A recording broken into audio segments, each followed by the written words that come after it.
Hello class. In last lecture we are see the two method to counting the frequency.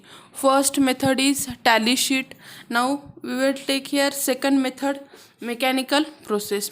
Now in mechanical process there are two types of the table. Okay, we use the table. Table में क्या है? Table क्या है? It is the easy, quick and accurate method. There are two types of table.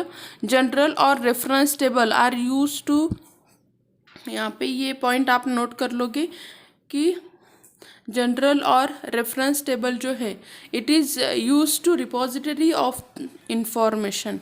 Okay, ये क्या करता है? रिपोजिट आपकी इंफॉर्मेशन करता है. These are the extensive table. The purpose of this table is not to present the data in such a manner that information is readily available to any person interested in it. Most of the table published by various department of government are of this type. For the government collect the data of general interest without trying to make difference here information applicable to any particular problem. यहाँ पे हमारे government के बहुत सारे जो advertisement वगैरह रहते हैं ना, पब्लिकेशन रहता है, देखो हम बहुत सारे पेपर्स में देखते हैं, तो वो जो रहती है वो कैसे रहता है? रेफरेंस टेबल टाइप रहते हैं.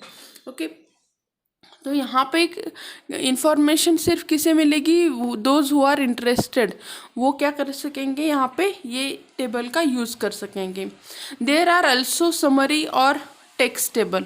ओके, यहाँ पे क्या रहता है? एक समरी टेबल और टेक्स्ट टेबल रहता है which are smaller in size. This generally accompany a text and it is necessary that this table are easy to understand and interesting. यहाँ पे देखो दोनों का जो ये है ना कंपैरिजन, वो भी आप कर सकते हैं. जो आपका जनरल और रेफरेंस टेबल रहता है ये किसके लिए रहता है? रिपोजिटरी इंफॉर्मेशन के लिए. ये किसके लिए रहता है? It is necessary that accompany a text. इसके लिए इसमें क्या रहता है? टेक्स्ट रहता है.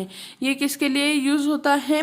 It is necessary that this table is easy to understand, otherwise people may ignore the table and go ahead without the table. In this type the table और items are arranged in suit of purpose of text. It shows the relationship between different groups of figure. These are also a special purpose or analytic purpose. यह क्या रहता है कि कोई company वगैरह है कि लोगों को क्या रहे ना, हम क्या कह सकते हैं, दुकानदार वगैरह कि क्या है कि लोग देखे, शॉप्स हैं, लोग देखे और क्या हो जाए उसकी तरफ अट्रैक्ट करे या फिर जाते जाते हुए भी रीड करे, ऐसे टाइप में ये टेबल दिए रहते हैं. ओके, तो फर्स्ट जो है वो क्या रहता है? एक्सटेंडेड रहता है और बड़ा वाला रहता है एक्सटेंसिव टेबल रहता है. इसका पर्पस क्या रहता है कि लोगों को खाली उसकी इंफॉर्मेशन मिल जाए. ओके, रेडीली अवेलेबल रह जाए. ये कौन यूज़ करता है? Normally government. ये क्या करेंगे?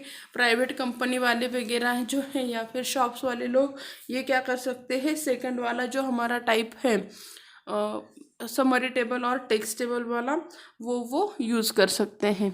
ओके, नाउ नेक्स्ट पॉइंट है हमारा यहाँ पे फ्रीक्वेंसी डिस्ट्रीब्यूशन.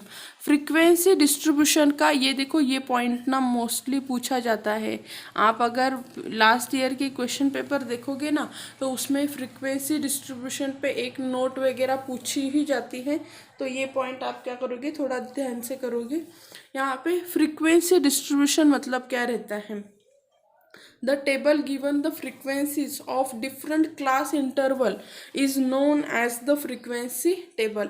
जो टेबल जो क्या देता है हमें? Frequency of different class interval. जो हमने ऊपर देखा था, यहाँ पे देखो कि ये टेबल में क्या है? इस क्लास इंटरवल की फ्रीक्वेंसी दी हुई है. तो ऐसा टेबल जो क्या करता है? फ्रीक्वेंसी दिखाता है. इसे क्या कहते हैं हम? फ्रीक्वेंसी टेबल कहते हैं. The distribution of total number of observation over different class interval is called as the frequency distribution. In table number 2 we get the frequency distribution of mark of 30 student. Okay, we have considered the example number of pair of shoes. This each class denoted by the number 2, 3 and so on. Such a distribution is called as the discrete distribution. हमने last time भी यहाँ पे भी ये लिया है कि what is discrete distribution and what is continuous distribution. फिर से हम क्या नहीं करेंगे, वही क्या ये आगे जाके वही ये नहीं करेंगे. यहाँ पे भी हमने देखो डिस्क्रीट डिस्ट्रीब्यूशन क्या है, और आपका इस टाइप में भी यहाँ पे भी हमने लिया था कि डिस्क्रीट डिस्ट्रीब्यूशन क्या रहता है, और आपका यहाँ पे कंटिन्यूस डिस्ट्रीब्यूशन क्या रहता है. फिर से आपको चाहिए तो आप क्या कर सकते हैं, यहीं से फिर से एक बार मार्क करो. ये जो डेफिनेशन रहती है ना, ये इम्पॉर्टेंट रहती है. ओके, जब हम filling the blanks true and false लिखते हैं उस वक्त के लिए क्या है, हमें ये चाहिए. तो the distribution of total number of observation over different class interval is called here frequency distribution. Okay, so यहाँ पे इन टेबल नंबर 2 हम ये देखेंगे कि यहाँ पे देखो ये जो टेबल नंबर 2 दिया हुआ है, यहाँ पे देखो उन्होंने आपको ऑब्जर्वेशन देखो कैसे दिया हुआ है, मार्क देन स्टूडेंट्स. इसमें आपको जो डिस्ट्रीब्यूशन दिया रहता है, ओके, ये क्या है आपका यहाँ पे फ्रीक्वेंसी डिस्ट्रीब्यूशन. तो 30 स्टूडेंट्स का उन्होंने हमें क्या दिया हुआ है, मार्क डिस्ट्रीब्यूशन जो दिया हुआ है. We have considered the example of number of pair of shoes. There each class interval is denoted by number 2, 3 and so on. Such a distribution is called as the discrete distribution. But if we have class interval, there is a sort of continuity of the value of variable. Therefore, that is called as the continuous distribution. क्या रहता है ना, कभी कभी यहाँ पे क्या हो जाता है ना कि शॉर्टेज आ जाता है किसका, कि जो हम वैल्यूज़ ऑफ वेरिएबल यूज़ करते हैं, सो उसे क्या कहते हैं, continuous distribution. Continuity of value में अगर शॉर्ट आ रहा है तो उसे क्या कहते हैं, आपका कंटिन्यूस डिस्ट्रीब्यूशन. यहाँ पे देखो फ्रीक्वेंसी डिस्ट्रीब्यूशन आपको पता चल गया कि distribution of total number of observation.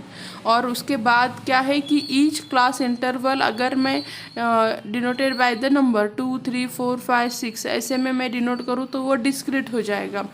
अगर यहाँ पे क्या हो रहा है कि आपका जो क्लास इंटरवल है वो मैं continuity of the variable value of variable में लिख रही हूँ, तो वो क्या हो जाएगा आपका यहाँ पे कंटिन्यूस डिस्ट्रीब्यूशन हो जाएगा. जब भी आप फ्रीक्वेंसी डिस्ट्रीब्यूशन लिखोगे, ये डेफिनेशन एंड आपका जो आगे का है ना कि टाइप्स ऑफ ये आपका फ्रीक्वेंसी डिस्ट्रीब्यूशन, एक आपका क्यूमुलेटिव टाइप आ जाता है एंड दूसरा है आपका बायवेरिएट फ्रीक्वेंसी डिस्ट्रीब्यूशन. ओके, तो आप ये सभी उसमें ऐड करोगे और थोड़ी थोड़ी इन्फॉर्मेशन, खाली इन्फॉर्मेशन लिखनी है, एग्जाम्पल आप उसमें ऐड नहीं करोगे. ओके, देन आपका ये मार्जिन डिस्ट्रीब्यूशन, कंडीशनल डिस्ट्रीब्यूशन, ये सभी पॉइंट्स क्या होने चाहिए, सम हाउ उसमें ऐड होने चाहिए. 5 मार्क्स का क्वेश्चन है, मैं 5 मार्क्स के हिसाब से क्या करूँगी, उसमें ऐड करूँगी. ओके, तो यहाँ पे हम नेक्स्ट जो हमारा पॉइंट है वो देखते हैं. नेक्स्ट पॉइंट है आपका यहाँ पे क्यूमुलेटिव फ्रीक्वेंसी डिस्ट्रीब्यूशन. ओके, तो क्या है cumulative frequency distribution. Some time it is necessary to know the number of observation having value below a certain value और number above certain value. Okay, यहाँ पे देखो फर्स्ट अभी मैं ये कैसे है ये आपको एक बार बता देती हूँ. If the frequency of class is divided by the total frequency, we get relative frequency. Okay, यहाँ पे देखो आपको relative frequency कब मिलती है, the frequency of class is divided by the total number of frequency, we get the relative frequency. By adding successive frequencies we get here cumulative frequency. क्या करेंगे हम यहाँ पे, by adding successive relative frequency हमें क्या मिलती है यहाँ पे, रिलेटिव फ्रीक्वेंसी मिल जाती है, क्यूमुलेटिव फ्रीक्वेंसी मिल जाती है। अभी आप ये कैसे कैलकुलेट करना है ये मैं आपको एक बार बता देती हूँ। फर्स्ट यहाँ पे क्या दिया रहता है आपको, सपोज इतना ही दिया रहेगा, ये जो फर्स्ट 2 टेबल्स है ना यही आपको दिए रहेंगे, और बाकी जो सभी पॉइंट्स है वो आपको क्या करने पड़ते हैं, खुद कैलकुलेट करने रहते हैं। Marks in year class interval, उसके बाद है आपका यहाँ पे मार्क्स दिए हुए हैं, मैं आपको वो करके बताती हूँ जिससे आपको क्या हो जाएगा, इजी हो जाएगा समझने के लिए। ओके,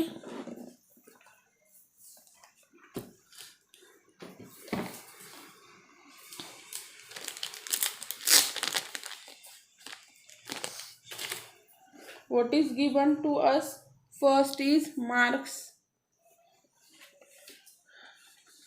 यहाँ पे दिए हुए आपको marks of the class interval. Okay, ये फर्स्ट हो गया। देन है नंबर ऑफ स्टूडेंट, अभी हमें क्या क्या टेबल चाहिए ना, मैं वो भी क्या करती हूँ, लिख लेती हूँ। यहाँ पे मुझे चाहिए लेस देन फ्रीक्वेंसी का एक टेबल चाहिए, लेस देन क्यूमुलेटिव फ्रीक्वेंसी, और एक टेबल चाहिए उसमें रहेगा ग्रेटर देन फ्रीक्वेंसी, यहाँ पे होगा आपकी रिलेटिव फ्रीक्वेंसी, ये है आपकी रिलेटिव क्यूमुलेटिव फ्रीक्वेंसी। उसमें आपके 2 टाइप रहेंगे, एक रहेगा लेस देन और दूसरा रहेगा आपका ग्रेटर देन। यहाँ पे लिखती हूँ देन। ओके, तो यहाँ पे उसे कैसे कैलकुलेट करना है वो हम क्या करते हैं, एक बार देख लेते हैं।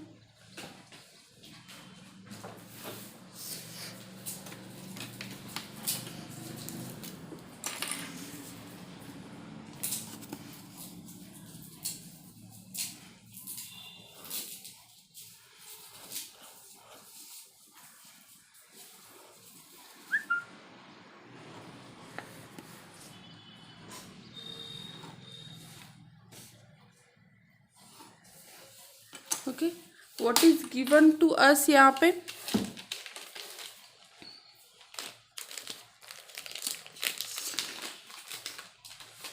क्लास इंटरवल है आपके 10 to 20, 20 to 30, 30 to 40, 40 to 50, 50 to 60, और लास्ट में जो है वो है आपका टोटल का। ओके,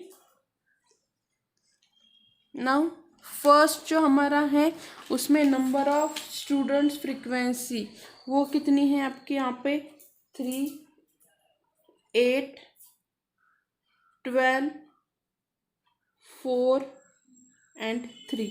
टोटल कैलकुलेट करो क्या आ जाएगा आपका, 30 हो गया। Okay, less than cumulative frequency, तो हम लेस देन के लिए कैसे करेंगे, हम फर्स्ट में स्टार्ट करूँगी यहाँ से 3 से। जब भी लेस देन रहती है ना ऊपर से स्टार्ट करो। 3, 3 + 8 11, 11 + 12 23, 23 + 4 27 एंड 27 + 3, ये क्या आ जाएगा आपका 30। ये लास्ट की टोटल की वैल्यू आपको ऐड नहीं करनी है। कहाँ तक जो भी एडिशन सब्सट्रैक्शन करने हैं वो कहाँ तक करेंगे, हम यहीं तक करने वाले हैं। ओके,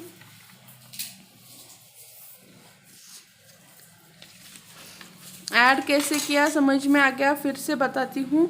जब भी मैं लेस देन क्यूमुलेटिव फ्रीक्वेंसी लेती हूँ, फर्स्ट फ्रीक्वेंसी ले लो 3 यहाँ पे लिया ना, तो 3 + 8 11, 11 + 12 23, 23 + 4 आपका 27, 27 + 3 आपका क्या आ जाएगा 30। ग्रेटर देन जब रहती है, ग्रेटर देन क्या करो, नीचे से कैलकुलेट करो, यहाँ पे मैं नहीं देखूंगी, यहाँ से ये क्या है 3, 3 + 4 7, 7 + 12 19, 19 प्लस आप क्या करोगे ये 8 27, 27 + 3 क्या आ गया आपका 30। ग्रेटर देन क्यूमुलेटिव फ्रीक्वेंसी बोला तो हम क्या करेंगे, नीचे से ऊपर जाएंगे। और आपका अगर लेस देन बोला तो लेस देन के लिए हम क्या करते हैं, ऊपर से नीचे आ जाते हैं। अभी उन्होंने कहा है हमें relative cumulative frequency. Okay, relative cumulative frequency मैं कैसे निकालूंगी, यहाँ पे देखो 30 दिया हुआ है ना, तो हम क्या करेंगे कि आपकी जो भी फर्स्ट मैं किसके लिए देखती हूँ, इसके लिए देखती हूँ, चलो कि लेस देन, ये वाला टेबल मैं पहले कर देती हूँ। लेस देन के लिए मैं निकालती हूँ, यहाँ पे 3 है ना, तो लेस देन के लिए क्या करो कि 3/30 करो, तो 3/30 कितने हो गए 0.1। ओके, नेक्स्ट क्या है आपका यहाँ पे कि 11 है ना, तो 11/30 करो, 11/30 कितने मिल जाएंगे आपको 0.37। आपको जो छोटा वाला कैल्सी रहता है वो यूज़ करना अलाउड है। नेक्स्ट हमारी फ्रीक्वेंसी क्या है 23, सो 23/30 है, वो क्या है आपका 0.77। देन आपका यहाँ पे नेक्स्ट क्या है 27, सो 27/30 आपका क्या आ जाएंगे यहाँ पे 0.90। और लास्ट का क्या है, मैं यहाँ पे जगह नहीं नीचे लिखती हूँ, 3/30 की, सॉरी 30/30 किए क्या आ गया आपका 1। अभी ग्रेटर देन के लिए देखते हैं, ग्रेटर देन क्या है मेरा 30/30, वो क्या हो गया 1।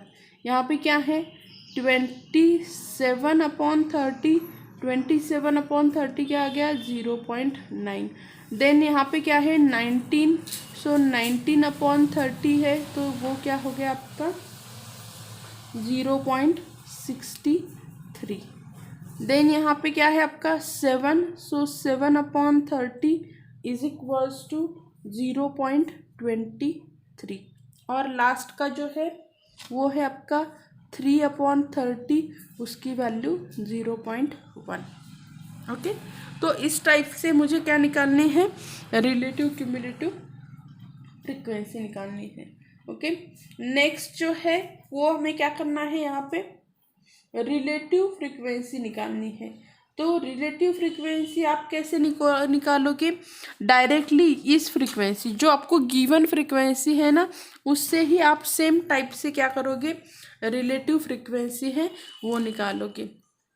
ओके, तो रिलेटिव फ्रीक्वेंसी निकालते वक्त मैं क्या करूँगी, अभी ये जो है ये वाला 3/30 is equals to 0.1, 8/30 is equals to 0.9, 12/30 is equal to here 0.63। Then आपका नेक्स्ट है here 4/30 is equals to 0.23 and last का 3/30 इज इक्वल टू 0.1। तो इस टाइप से हम क्या करते हैं, सभी फ्रीक्वेंसीज को निकालते हैं। ये क्या है आपकी रिलेटिव फ्रीक्वेंसी, ये क्या है आपका लेस देन का, ये आपका है ग्रेटर देन का। एग्जाम में आपको एग्जाम्पल पूछा जा सकता है, find out the relative cumulative frequency. Relative cumulative frequency पूछी गई, आपको इसी टाइप को फॉलो करना है और ऐसे ही एग्जाम्पल्स को सॉल्व करना रहता है। ओके, आप अगर यहाँ पे लास्ट में क्वेश्चंस दिए हुए हैं, उन क्वेश्चंस को अगर अच्छे से देखोगे तो आपको समझ में आ जाएगा कि क्वेश्चन कैसे पूछे जाते हैं।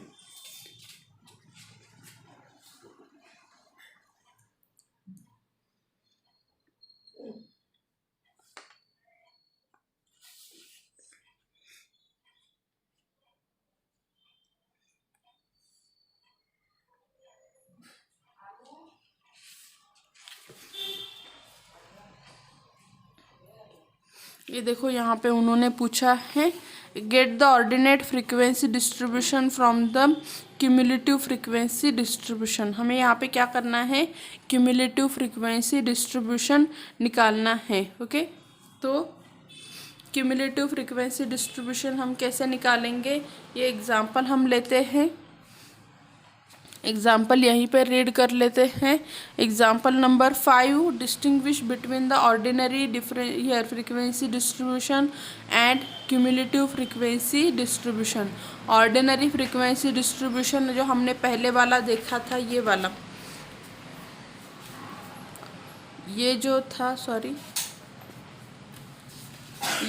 ये frequency distribution and cumulative frequency distribution में क्या चेंजेस है, तो आपको वो लिखने हैं कि क्यूमुलेटिव फ्रीक्वेंसी डिस्ट्रीब्यूशन में क्या आ जाता है आपका यहाँ पे, there are 2 more points that less than cumulative frequency and greater than here cumulative frequency. We get here cumulative frequency, relative cumulative frequency by what, कैसे निकालते हैं हम, बाय डिवाइडिंग द व्हाट, यहाँ पे दिया हुआ है कि हम क्या करते हैं, class interval in frequency distribution of class is divided by the total frequency we get. आप जब यहाँ पे वो पॉइंट लिखोगे, आप इसे यहाँ पे इंक्लूड करोगे इस पॉइंट को। ओके, कि आप ये कैसे निकालते हैं। ओके, ये वाला। और कंपैरिजन के लिए आप क्या करोगे, ये फ्रीक्वेंसी डिस्ट्रीब्यूशन और ये क्यूमुलेटिव फ्रीक्वेंसी डिस्ट्रीब्यूशन है, उसे आप यूज़ करोगे। ओके, तो यहाँ पे देखो हर एक कॉलम क्या क्या दिखाता है वो भी उन्होंने बताया है। कॉलम आपका, सपोज ये मेरा फर्स्ट कॉलम है, दिस इज सेकंड। ओके, तो आपका जो 5th कॉलम है वो क्या दिखाता है, रिलेटिव फ्रीक्वेंसी। रिलेटिव फ्रीक्वेंसी हमने किससे निकाली, नंबर ऑफ स्टूडेंट्स से। Okay, for first class interval of the frequency 3, relative frequency क्या है आपकी यहाँ पे कि 3/30 कैसे निकाली है वो। आप ये नहीं लिखोगे तो भी चलेगा, खाली ये इंफॉर्मेशन लिख दो। ओके, और खाली जब आप लिखोगे ना कि इन दोनों में क्या चेंजेस है, तो लिखो कि इसमें क्या आ जाता है, less than cumulative frequency and greater than cumulative frequency हम निकालते हैं, and then after that we are calculating relative frequencies. Okay, तो यहाँ पे हमें एग्जाम्पल्स उन्होंने जो दिया था वो भी हम एक बार ले लेते हैं। क्या है आपका एग्जाम्पल यहाँ पे, that can ordinary frequency distribution from the following cumulative frequency distribution।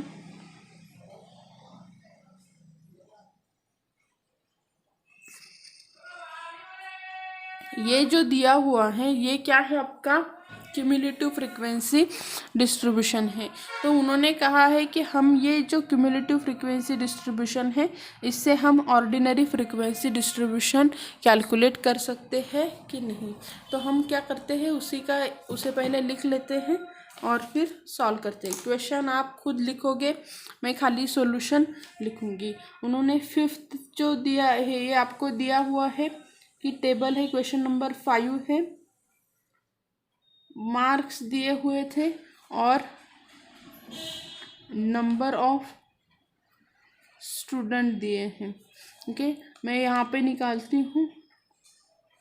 यहाँ पे आपके क्या क्या आएंगे, यहाँ पे टेबल फर्स्ट तो आएगा क्लास इंटरवल, और यहाँ पे आएगा फ्रीक्वेंसी वाला टेबल। ओके,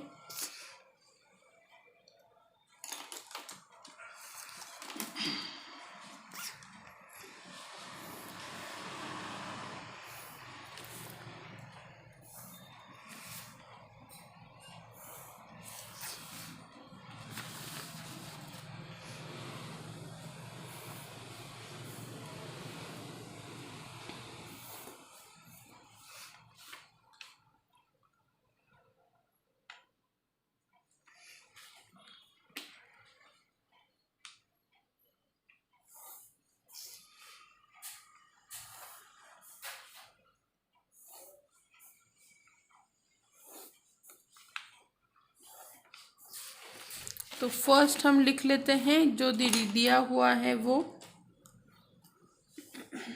यहाँ पे दिया है उन्होंने बिलो 5,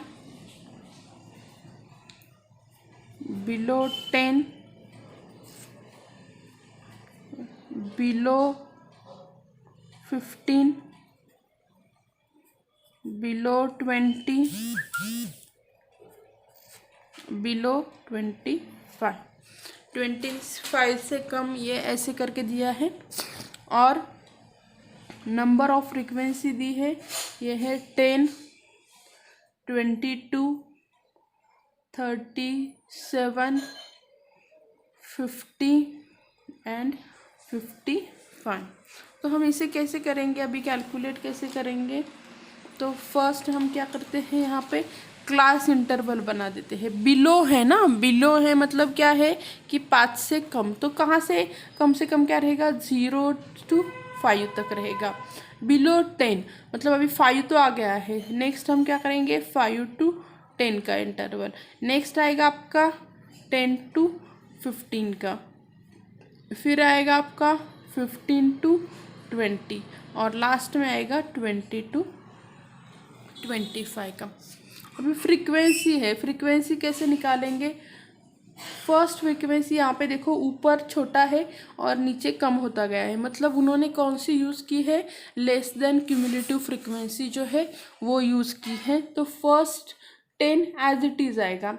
सेकंड में कैसे कैलकुलेट करूँगी? सेकंड कैलकुलेट करने के लिए यहाँ पे क्या करेंगे हम, 22 माइनस 10 ये करेंगे 10, कितना रिमेन रह गया आपका यहाँ पे, 22 माइनस 10, 12 रिमेन रह गया। मतलब आपके सेकंड बिलो 10 की फ्रीक्वेंसी क्या हो गई आपकी यहाँ पे अभी, ये 5 to 10 में ये। तो नेक्स्ट क्या है आपका 37, मैं क्या करूँगी अभी 37 माइनस 22 करूँगी, तो क्या रिमेन रहेगा आपका यहाँ पे 1 and 5, 15। नेक्स्ट हम क्या करेंगे 50 माइनस क्या है आपका 37, तो क्या आ जाएगा यहाँ पे आपका 10 से 7 गया 13, और लास्ट का जो है वो क्या है आपका 55 minus 50, it is equal to क्या आएगा आपका यहाँ पे 5। ओके, लास्ट में आप क्या करोगे, एक बार जो फ्रीक्वेंसी निकाली है क्रॉस चेक करो बराबर है कि नहीं। तो यहाँ पे क्या आ जाएगा 10, 20, 30, 40 राइट ना, और ये 5 + 5 50 और ये क्या हो गए 55, तो टोटल कितने आ गए आपकी 55, जो यहाँ पे लास्ट में दी हुई है। हमने जो निकाला वो सही है। ओके, तो इस टाइप से हम क्या कर सकते हैं, उन्होंने हमें क्या दिया था, क्यूमुलेटिव फ्रीक्वेंसी डिस्ट्रीब्यूशन दिया था, और हमने क्या किया यहाँ पे उसको इसमें कन्वर्ट किया। अभी यहाँ पे आप क्वेश्चन में देखोगे कि prepare frequency distribution for the following data giving the IQ of 50 students. यहाँ पे आप अभी आप क्या करोगे, इसका फ्रीक्वेंसी डिस्ट्रीब्यूशन का डाटा आप खुद बनाओगे। कैसे बनाना है, मिनिमम नंबर का क्या है, यहाँ पे देखो मुझे यहाँ पे 100 से छोटा नंबर नहीं दिख रहा, तो 6 नंबर का जो है उसे आप बनाते वक्त कैसे करोगे, फर्स्ट टेबल जो रहेगा 6 नंबर का, आप यहाँ पे क्या करोगे, क्लास इंटरवल बनाओगे। ओके, आप चाहो तो टैली शीट से बनाओ या फिर डायरेक्टली बनाओ। क्लास इंटरवल कैसे रहेगी आपका, फर्स्ट 100 to 1110 तक। सबसे बड़ा नंबर जो है वो कौन सा है आपका, यहाँ पे 134 है, मुझे नहीं लगता 34 से बड़ा भी कोई है, तो आप यहाँ पे 1110 की जगह पे 105 भी कर सकते हैं, 1052 1110 1110 to 115 115 टू आपका ये क्या है 120, 120 से 125 एंड लास्ट का 125, 130 और एक आएगा 130 to 135। इतने सारे आपको 35 तक है ना, लास्ट में देखो यहाँ पे 35 तक है। आप इसे चाहे तो छोटा भी कर सकते हैं, नो डाउट। आपको यहाँ पे उन्होंने दिया नहीं है, आप 5 का डिफरेंस ले लो या फिर 10 का ले लो, ये आपके ऊपर डिपेंड है। 10 का लोगे तो 4 ही कॉलम आ जाएंगे। ओके और टोटल उन्होंने जो आपको 50 स्टूडेंट का डाटा दिया है, देखो आपको क्या करना है, ये 50 स्टूडेंट का आप क्लास इंटरवल ये आपके ऊपर है। आप चाहे तो इसे 100 to 110, 1110 to 120, 120 to 130, 130 टू 140 इस टाइप में भी ले सकते हो। It all depend on you. Okay आप ऐसे बनाओगे तो भी चलेगा। उसके बाद आपको क्या करना है, फिर आपको इस टाइप से उसे फॉर्म करना है। नंबर ऑफ स्टूडेंट आप कैसे निकालोगे, यहाँ पे देखो कि यहाँ पे आपको दिया हुआ है, सपोज मैं यहाँ पे 100 है तो हम क्या करेंगे 100, 105। बस एक चीज़ याद रखनी है, अगर आप यहाँ पे 105 to यहाँ तक का ये लेते हैं, 105 इस कॉलम में ऐड होगा, इसमें ऐड नहीं होगा। ओके तो आप काउंट करते हुए 105 को यहाँ पे काउंट करोगे। ओके जो नंबर यहाँ पे लिखा हुआ है ना, जो स्टार्टिंग में रहता है 115, तो 115 यहाँ पे काउंट होगा, यहाँ पे काउंट नहीं होगा। आपको यहाँ पे फिर क्या करना है, 1051 कितने नंबर से, तो ये आपका हम क्या करते हैं सेकंड वाला कंसिडर करते हैं। ओके तो कितने नंबर आएंगे, ये आपका 1, फिर ये आपका 2, 3, 4, 5, 6, 7,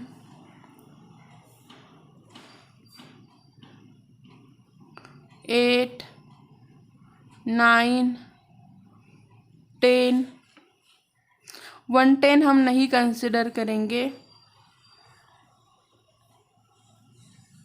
ओके तो देखो कितने आए हैं आपका यहाँ पे 10 नंबर आए हैं। इसी टाइप से आप क्या करोगे, ये पूरा एग्जाम्पल सॉल्व करोगे। यहाँ पे आपने नंबर ऑफ फ्रीक्वेंसीज एक बार लिए, देन यहाँ पे टेबल बनेगा आपका, ये रहेगा आपका लेस देन का, यहाँ पे रहेगा ग्रेटर देन का। आप खुद ये सॉल्व करोगे, इजी है। एंड देन रिलेटिव, फिर से आप यहाँ पे क्या करोगे, रिलेटिव क्यूमुलेटिव फ्रीक्वेंसी करके करके एक बार लेस देन के लिए और यहाँ पे ग्रेटर के लिए। ओके ये पूरा टेबल ऐसे फॉर्म में आप बनाओगे। ओके एग्जाम्पल आपको सॉल्व करना है। परसेंटेज वाला हम अभी ले लेते हैं, पर खाली रिलेटिव फ्रीक्वेंसी जो है वो आप एक बार यहाँ पे कैलकुलेट करोगे। ओके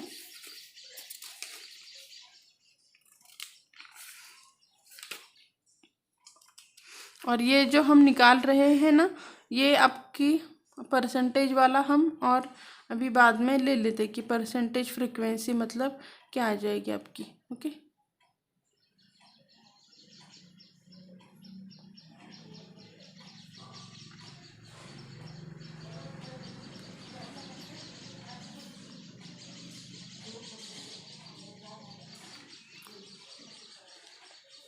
ओके इस टाइप से आपको एग्जाम्पल सॉल्व करना है। और कुछ एग्जाम्पल्स मुझे नहीं लगता अभी उन्होंने दिए हुए हैं।